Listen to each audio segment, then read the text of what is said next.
Depois de ter sido extinta nos últimos dias do governo Bolsonaro, a Comissão de Mortos e Desaparecidos Políticos retoma os trabalhos nesta sexta.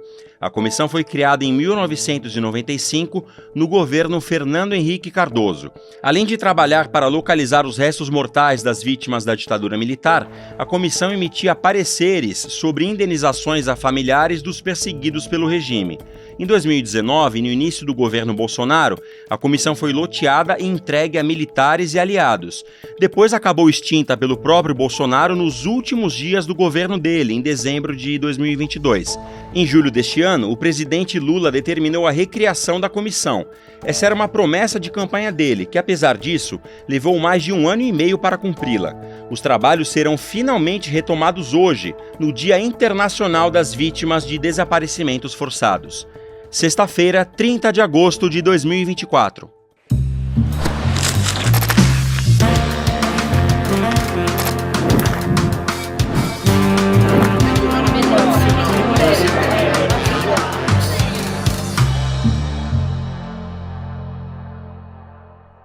Olá, seja muito bem-vinda e muito bem-vindo ao videocast Em Detalhes, o seu videocast diário que traz sempre um assunto importante em debate na sociedade. Hoje o nosso assunto é extremamente importante, a Comissão de Mortos e Desaparecidos, que vai reiniciar seus trabalhos. A nossa convidada é a presidente da comissão, a procuradora Eugênia Gonzaga. Tudo bem, procuradora? Muito obrigado pela presença. Obrigada a vocês pelo interesse. Procuradora, o que a gente pode esperar do retorno aos trabalhos dessa comissão que ficou não formalmente inativa, mas na prática inativa durante todo o governo Bolsonaro e no apagar das luzes do governo dele acabou sendo extinta?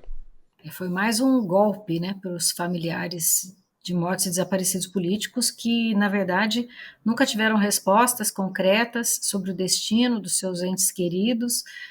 Mesmo essa comissão, enquanto funcionava, nós tivemos sempre muita dificuldade, de orçamento, de ter respostas por parte dos órgãos de repressão, principalmente das Forças Armadas, e depois, para piorar tudo, entra o governo Bolsonaro e faz de tudo para acabar com a comissão, tanto é que ele acabou, no último dia 31 de dezembro, fazendo um despacho de extinção da comissão, um despacho ilegal que não deveria ter sido mantido e que finalmente foi desconstituído pelo presidente da República agora em 4 de julho. Nós esperamos que, com todo esse tempo, com esse amadurecimento, eu acho que com essa constatação da importância da justiça de transição, da importância desse resgate da memória e da verdade, esperamos que agora os outros órgãos de governo colaborem bastante para que essa comissão possa, finalmente, efetivar o seu trabalho com a magnitude que ela precisa ter. E que tipo de prejuízo houve durante todo esse período em que a comissão mal funcionou e finalmente deixou totalmente de funcionar? São prejuízos imensuráveis, porque quanto vale, você deixar de identificar um corpo que já poderia ter sido identificado há 2 anos atrás? Nesse período, familiares podem ter morrido, pessoas que poderiam ter doado sangue nesse período não puderam doar porque não foi feito o trabalho que era para ser feito. E doar sangue, no caso, é o material genético para identificar possível parentesco, né? Material genético das famílias, material genético das ossadas encontradas, e quando a gente está falando de material humano, biológico, cada mês, cada ano, é um tempo a mais para ele ir se deteriorando. Então, ossos antigos que você poderia hoje extrair uma certa quantidade possível de extrair DNA, daqui 2, 3 anos não pode mais. Então a gente nunca vai saber o tamanho do prejuízo, a gente só sabe que cada dia a mais nessa demora é muito grave e as famílias sempre tiveram muita urgência, muita pressa, mas foram pouco ouvidas ao longo de todos esses anos.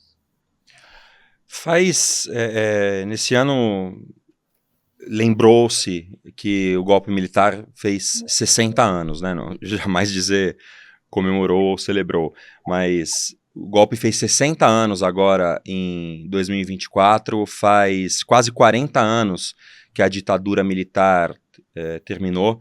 É possível ter uma estimativa de quantas famílias ainda estão sem resposta em relação a pessoas desaparecidas, a familiares desaparecidos durante o regime? É possível. André, a gente tem que fazer uma grande distinção. Essa comissão foi criada em 95 e, na época, o único critério admitido pelas próprias Forças Armadas era de reconhecer como vítimas apenas aquelas pessoas que pegaram em armas, que atuaram em movimentos políticos, ou pelo menos eram suspeitas de atuar em movimentos políticos. É por isso que no Brasil a gente chega a esse número de 434 vítimas da ditadura, mas são apenas aquelas que as próprias forças de repressão identificaram como sendo opositoras do regime, nominalmente. Esse número está muito longe, né, do número real de vítimas produzidas pela ditadura. Dentro desse número de 434 famílias, nós temos pelo menos 180 que não fazem a menor ideia de onde foi, o que aconteceu com o corpo do seu ente querido. E ainda que se tenha uma vaga ideia, né, por exemplo, eu sei que foi jogado ao mar. Porém, quem jogou? Quando foi? Em que data? Como foi essa decisão? Nós não temos respostas fechadas, nem para essas 434 pessoas.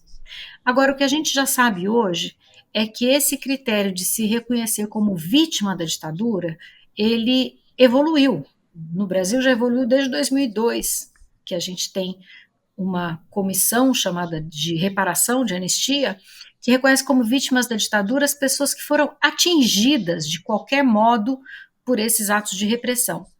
Então, entre mortos e desaparecidos no Brasil, hoje, desaparecidos políticos no Brasil, a gente tem que começar a computar também, além daquelas pessoas possivelmente militantes, camponeses, indígenas, que existem valas comuns, por exemplo, de indígenas feitas nesse período, e tudo isso ainda está por ser trabalhado, está por ser descoberto, e as famílias não têm a menor resposta, as tribos não têm a menor resposta, e elas querem essa resposta. Elas só nunca foram ouvidas. Então, mas a gente fala dessas 434 famílias, então, que inicialmente foram reconhecidas pelas Forças Armadas como famílias de vítimas de ações do Estado, né, durante a ditadura militar. E isso engloba tanto a guerrilha do Araguaia, por exemplo, que foi uma guerrilha mais, a gente pode dizer, tradicional, embrenhada em floresta, e movimentos de guerrilha urbana também, que aconteceram no Brasil, em grandes cidades como São Paulo, Rio de Janeiro. Ambos os casos estão englobados nessas 434 famílias.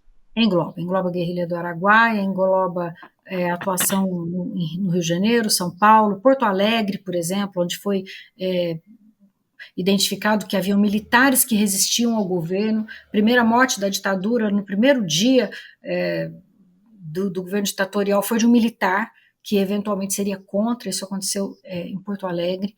Então, todo esse conjunto de pessoas identificado como possivelmente opositores e que não necessariamente eram pessoas que participavam de movimentos armados, de movimentos de resistência. Aí eu vou te dar mais exemplos, né? Você tem padres, pessoas que não estavam em movimentos armados, mas eram identificados como possivelmente apoiadores. Você tem políticos como Rubens Paiva, que nunca participou de nenhum movimento armado, né? Você tem jornalistas como Vladimir Herzog, nunca participou de nenhum movimento armado, mas de algum modo era identificado como alguém que fazia oposição. E temos, inclusive, né, estudantes, metalúrgicos, pessoas que só estavam ali defendendo seus direitos, que não tinham nenhum envolvimento com essa situação armada e que também acabou sendo identificada pela ditadura. Então, a gente fala assim, essas 434 são aquelas pessoas que a ditadura identificou como sendo opositores políticos. mas não necessariamente essas pessoas estavam envolvidas em movimentos armados. Agora, o que a gente não conseguiu até hoje é que seja reconhecido oficialmente como vítimas da ditadura aquelas pessoas que ficaram é, invisíveis durante esse período, que é o que aconteceu principalmente com camponeses, com indígenas, às vezes, né, esposas dos militantes políticos, nós temos essas situações, e por aí afora. Então, esse número que o Brasil, já usaram esse termo, né, dita branda, né? Nossa, matar só com esses 34, só, né? Como se fosse pouco. A Argentina teve 3 mil, Chile 30 mil. Isso depende do critério com que os governos reconheceram suas vítimas. Se a gente hoje for falar no Brasil, quantas pessoas morreram na ditadura por conta da repressão política, a gente chega facilmente na casa de 15 mil pessoas. E você mencionou estudante, que eu acrescento o nome do Alexandre Vanucchi Leme, por exemplo, que é um dos estudantes que foram assassinados pela ditadura militar, políticos como o Rubens Paiva, religiosos, né? O caso do Frei Beto foi torturado, Frei Tito foi torturado e depois, de certa forma, foi assassinado também pela ditadura militar. Anísio Teixeira. E se tem uma coisa que a ditadura não fazia distinção era em relação a isso, né? Todo mundo que se colocasse de alguma forma no caminho da ditadura era possivelmente aniquilado, né? Inclusive quem não tinha militância exatamente política, mas acabou sendo levada às circunstâncias porque perdeu um filho, no caso a Zuzu Angel, que depois foi uma morte inicialmente dada como suspeita e depois evidentemente foi assassinada também pelo regime militar e era uma estilista sem ter nenhuma ligação direta com atividade de militância política, né? Ou seja, a ditadura não fazia distinção. Todo mundo que estivesse no caminho do projeto de poder e autoritarismo dos militares era uma vítima em potencial, né? Com certeza. E a ditadura também intensificou, ou já deu o exemplo que continua sendo seguido, que é algumas vítimas eu ainda tenho que justificar, eu ainda tenho que mascarar, outras eu nem preciso. Então, o que nós temos, né, de vítimas desconhecidas da chamada rota, as crianças vítimas de meningite no período da ditadura, que chega na casa de mais de 1.000 corpos de crianças encontrados na vala clandestina do cemitério de Perus. Então, é a prática política de esconder, né, esconder a morte, de esconder a repressão, e da qual, infelizmente, as vítimas mais numerosas ainda eram, né, as pessoas pretas, pobres, sem as pessoas mais vulneráveis.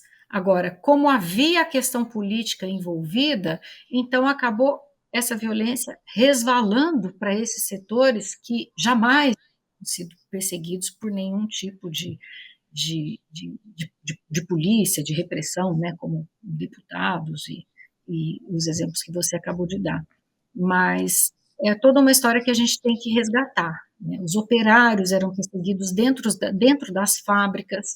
Hoje nós estamos, isso agora eu estou falando nós como Ministério Público, né? Antes de ser presidente da Comissão sobre Morte, eu já atuava no tema como procuradora da República desde o ano 2002 e tenho uma longa trajetória nesse tema, e ultimamente nós temos trabalhado com essa questão de identificar as empresas colaboradoras da ditadura, em que os operários sofriam atos de tortura, sequestro, cárcere privado dentro das próprias fábricas, coisas que não foram contadas, coisas que a gente ainda nem faz ideia até onde chegou essa repressão. Agora, o Brasil atualmente vive uma relação, para dizer o mínimo, de tensão entre o Executivo Federal e o PT, que é o partido que está no poder, e as forças de esquerda, e as forças armadas, né, os militares, inclusive com muitos generais e outros oficiais de alta patente sendo investigados por suposta participação na tentativa de golpe de Estado em 8 de janeiro de 2023. E até pouco mais de um ano e meio atrás, a gente vivia sob um governo que permitia que as Forças Armadas celebrassem cada primeiro de abril ou 31 de março, como eles preferem, eles celebravam o aniversário do golpe de 64. O que esperar dos militares em relação à recriação e a retomada dos trabalhos da Comissão de Mortos e Desaparecidos? A senhora teme algum tipo de boicote por parte das Forças Armadas?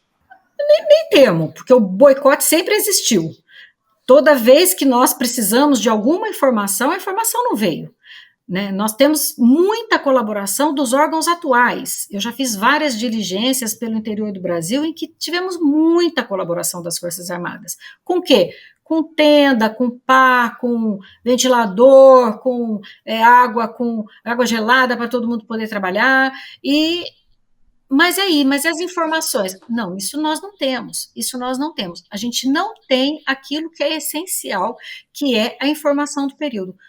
As pessoas que estão atualmente nesses postos, eles estão completamente solícitos para ajudar naquilo que não vai chegar a lugar nenhum. Né? Mas, se chegar, aliás, ótimo, eles não são contra também.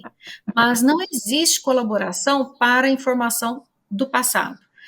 Esse é um tema muito delicado por parte também dos governos, né? A gente sabe o quanto isso custa.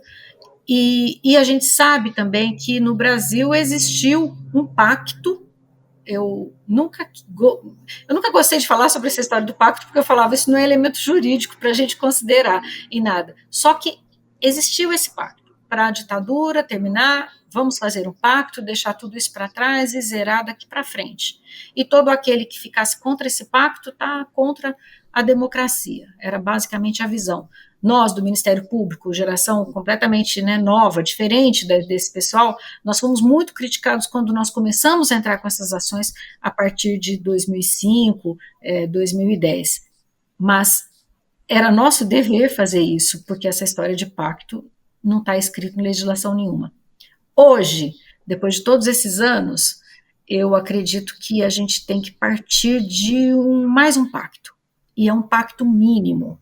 É um pacto humanitário, é um pacto pela localização dos corpos, pela entrega dos corpos, pela revelação da verdade para essas famílias.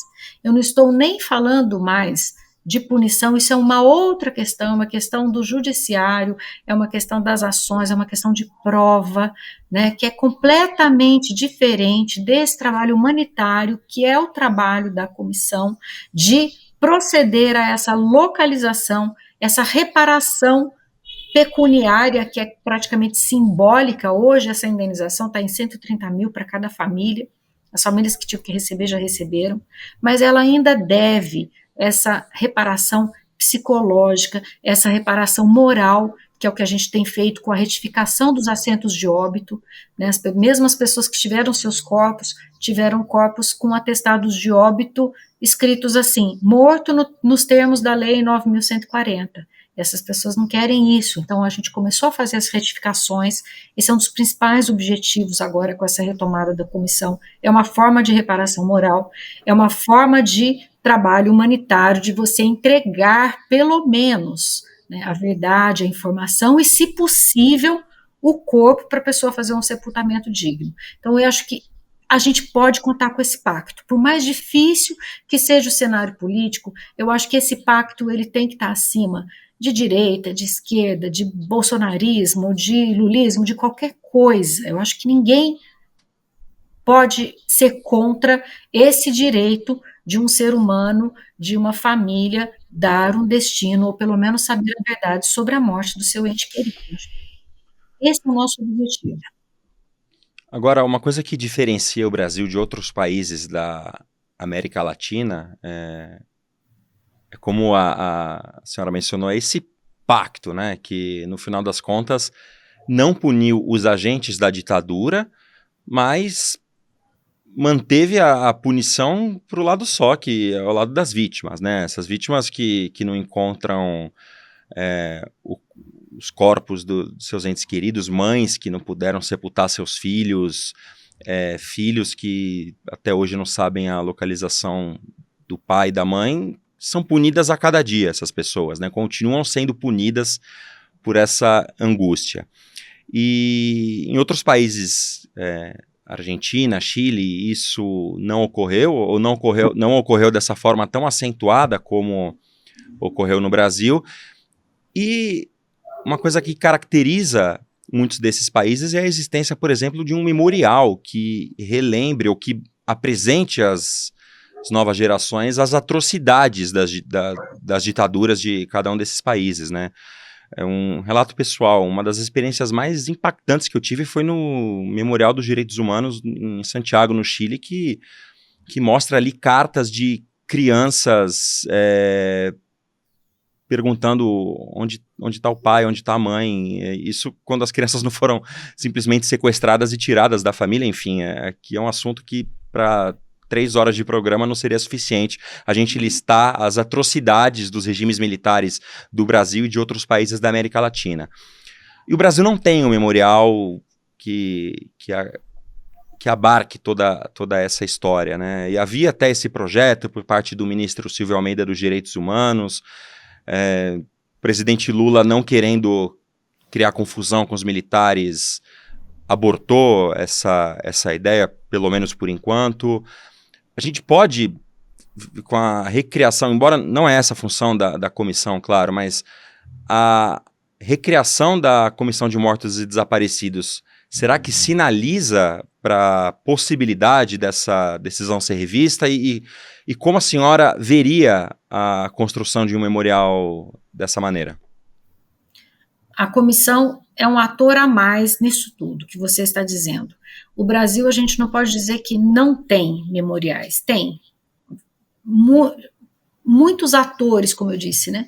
Familiares, ONGs, governos, às vezes estaduais, municipais, vêm fazendo tentativas no sentido de memória e verdade.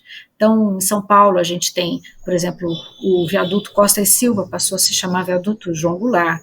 Nós temos aqui o Memorial da Resistência da Memória Política, em São Paulo, que fica exatamente onde funcionavam as cadeias, as celas do DOPS antigo. É um lugar que vale a pena visitar. Só que nós temos agora, recentemente, um acordo feito, até já na gestão do ministro Silvio, com o município de Petrópolis, para transformar a chamada Casa da Morte em Petrópolis em um memorial. Isso está acontecendo.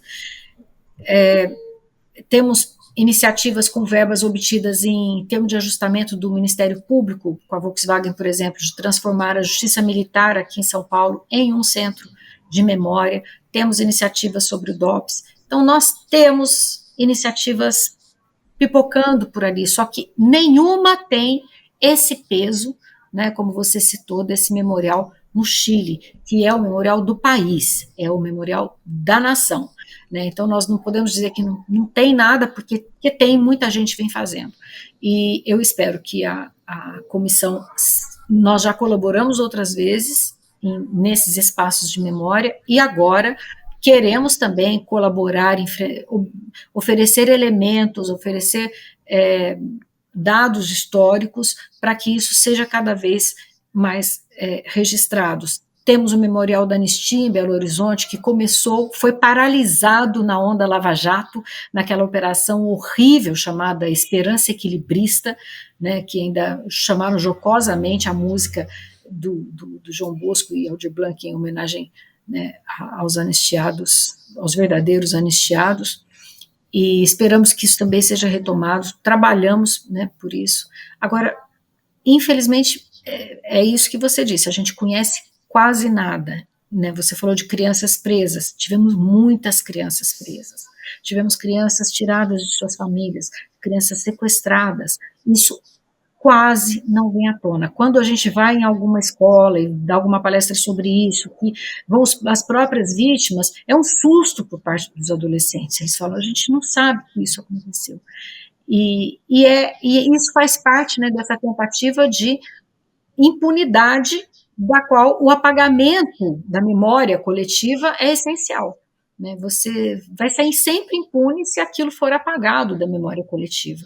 E os memoriais, eles não deixam, né, que isso aconteça. Acho que a gente tem no Brasil também uma forma de memorial diferente, não sei se poderia dizer diferente, mas que é muito preciosa, que são os filmes, documentários. A gente tem muita coisa produzida, muito boa, né? Então eu sempre sugiro para que as pessoas passem nas escolas, passem nas suas redes, passem no ICL, né? Façam um momento, né? Talvez um horário, encaixem ali na grade, né? Um momento memória, porque tem muito material produzido e eu acho que e material muito bom, né? Feito por diretores, diretoras. Aliás, né? Logo vai ser lançado mais um em homenagem aí a Dona Eunice Paiva, a viúva do Rubens Paiva, e são coisas muito boas, eu acho que a gente tem que explorar, né, essa habilidade nossa e continuar lutando pelos memoriais, eles são muito importantes, conforme você disse, né, isso impacta a pessoa de uma maneira que ela nunca mais vai esquecer, e o Brasil, infelizmente, ele tem poucos, mas é nosso objetivo também continuar colaborando para que isso avance cada vez mais.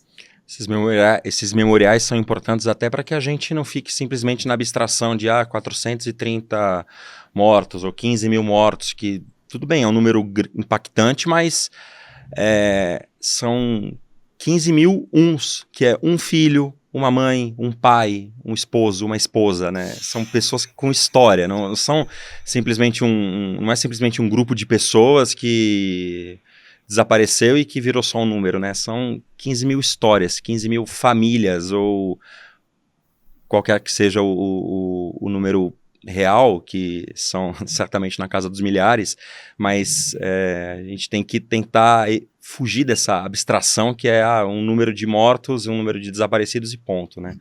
Por isso que até, só complementando isso que você está falando, desculpa, mas assim, até os objetos desse período são importantes, né? Você vê na Alemanha tem, às vezes, museus com sapatos das pessoas, né? O vestuário, aquela roupa que você vê que foi ali a pessoa usada enquanto sangrava, né? O sapato todo distorcido, a marca de bala, o carro estourado, as canequinhas que usavam ali para ficar fazendo um café na hora, né?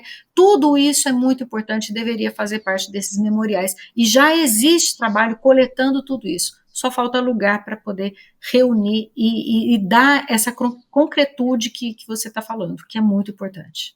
Tá certo, procuradora Eugênia Gonzaga, presidente da Comissão de Mortos e Desaparecidos. Então, muito obrigado pela presença aqui no Em Detalhes e até a próxima. Até a próxima, ótimo programa para vocês. O Em Detalhes fica por aqui. Muito obrigado pela sua companhia. Você acompanha esse e outros episódios no canal do YouTube do Eduardo Moreira e do Instituto Conhecimento Liberta, na playlist Em Detalhes, na sua plataforma de áudio favorita e ao vivo todos os dias às 10h30 da manhã, de segunda a sexta. Se você estiver assistindo a gente ao vivo, fique agora com o Mercado Investimento com Débora Maganha e André Campedelli. Obrigado e até a próxima. Olá, você já notou quem assume a coragem e o compromisso de falar a verdade no veículo de comunicação acaba sofrendo ameaças, sendo atacado, seja um jornalista, seja um veículo de comunicação. É sobre isso que a gente quer falar com você. Não importa quem seja, se a pessoa assume o compromisso de apontar desigualdades, privilégios, injustiças, acaba sofrendo tentativas de ser silenciado. Vamos falar sobre isso na quinta-feira, dia 5 de setembro, às 8h, aqui no ICL. Eu vou receber o Eduardo Moreira, a Juliana Dalpiva e o Leandro Demore, sempre na mira dos poderosos, que não gostam que a verdade emerja, porque a verdade, como conhecimento, liberta. Como diz Frei Beto, a informação compromete.